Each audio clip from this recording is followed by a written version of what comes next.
Good afternoon, everyone. Our severe weather event looks like it is materializing as we already see thunderstorms breaking out throughout the region. Throughout this afternoon and into the evening hours, we'll have updates on the evolution of the severe threat and what we can expect as we move forward into the evening rush hour. So let's take a look at some of the observations. Currently, right now, the temperatures are rising pretty much as expected on the I-95 corridor. We have broken into the lower 90s. Along the coast, we're in the mid to upper 80s, right around Atlantic City, right around 91 degrees, so upper 80s to lower 90s. So you can see the influence of the southwesterly wind at the surface. And as we take a look at our radar and surface map from WeatherTap, you can see pop-up thunderstorms are already starting to organize and develop out ahead of the two primary lines. This one right back here with severe warnings already coming up, and this one back here with the cold front. So we already have two lines. We already have segment areas already starting to show up. And you can see these thunderstorms are going to have plenty of moisture to work with here. With precipitable water values pushing near 2 inches, that is a very tropical environment, and it's an environment that supports torrential downpours with these thunderstorms. We can also see that the atmosphere is more than unstable. This is the lifting index. So when you start getting over -3, that supports severe thunderstorms. And right now we're up to -5 right on the I-95 corridor between -5 and -4. So that certainly supports the potential for severe weather. And also our CAPE values peaked at around 4,000 joules per kilogram. It has backed off a little bit over the past hour, but still pretty impressive at 3,500 joules per kilogram. This is the type of CAPE instability that I typically see in the plains.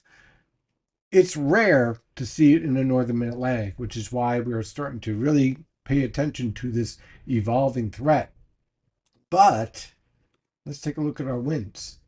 Shear is not as strong yet. It's pretty much focused back here over central Pennsylvania and off towards West Virginia. And that's where we're starting to see a lot of our severe thunderstorms off towards Virginia, West Virginia, and central Pennsylvania. Will this shear increase? The answer is yes, but not directional. When we take a look at our winds, this is a map of 850 and 500 millibar winds. When we have strong vertical wind shear, there's going to be a difference between the 850 millibar wind and the 500 millibar wind. Usually you have winds from the southwest at 850 and from the west or even northwest at 500 millibars, much like what you're seeing back here, right? Now, this would support pretty strong directional wind shear. This would be very marginal, and this is nearly non-existent. So this tells me that, hey, we have the potential here for downburst wind gusts.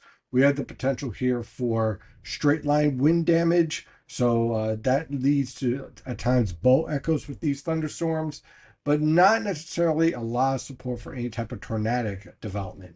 One little caveat here with the urban heat island effect that we're seeing right here, where temperatures are about 4 degrees warmer around the Philadelphia metro, that can create some mesoscale turning at the lowest levels and cause the development of small mesoscale lows that can produce weak tornado signatures. So that is something that we're definitely going to have to watch out for here and here.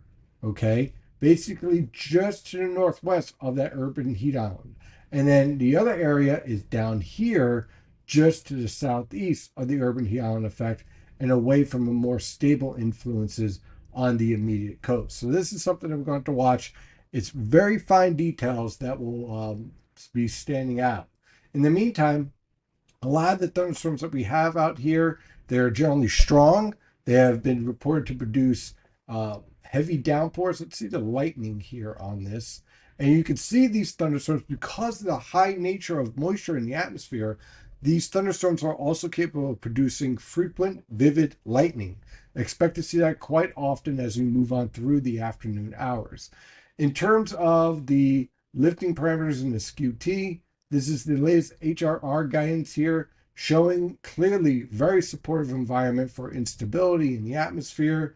Not much in the way of vertical wind shear as I was talking about, but certainly the potential here with this deep moisture getting lifted up into the atmosphere to support downburst wind gusts as we move forward. Now, in my opinion, the HRR is okay, but the NAM guidance is closest to what the current environment is. Notice we have pop-up thunderstorms around the region already, and the NAM is already starting to produce that, whereas the HRR has not yet. So right now I'm leaning on this discussion with the NAM guidance. We'll see if the HRR improves in its depiction. But as you can see, we are in for a very stormy afternoon and evening. And the evening rush hour right around, well, from 5 to 7 p.m., right on the I-95 corridor, some very impressive thunderstorms. Certainly some signals here for some bow echoes trying to form out here. Very intense torrential downpours, frequent lightning, maybe even some hail. So definitely the potential here for some severe weather. And of course, we have severe thunderstorm watches in place throughout the entire region until 9 p.m. So we'll be here for a bit, keeping an eye on this storm.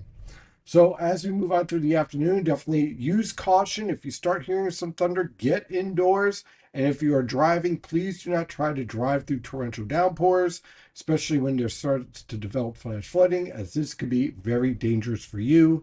So please don't do that. And as always, stay safe out there. I'll be back throughout the afternoon to keep you updated on these storms.